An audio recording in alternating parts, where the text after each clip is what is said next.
அன்பர்களே வணக்கம். நாம் இந்த வீடியோ தொகுப்பில் பார்க்க போவது எலுமிச்சை பழம் தானாக உருளுவது சம்பந்தமாக.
அன்பர்களே, நாம் இப்போது பார்த்து கொண்டிருக்கும் வீடியோ தொகுப்பில் எலுமிச்சம்பழம் தானாக உருளுகிறது.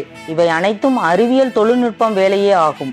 ஆனால் இதுவே ஒரு சில மாந்திரிகவாதிகளும் அறிவாளிகளும் இவை ஆன்மீக சக்தி மூலமாக, ஆத்மா சக்தி மூலமாக, குட்டி, தேவதை, ஜின் போன்ற சக்தி மூலமாக எலுமிச்சம்பழம் உருளுகிறது என தவறான கருத்தை தெரிவிக்கின்றனர். ஆனால் இவை அனைத்தும் அறிவியல் சார்ந்த செயல்பாடு என்ற விழிப்புணர்வுக்காக இந்த வீடியோவை தொகுத்துள்ளேன். மேலும் இதன் செயல் விளக்கம் பெற கீழ்கண்ட எண்ணிற்கு தொடர்பு கொள்ளவும். நன்றி, வணக்கம்.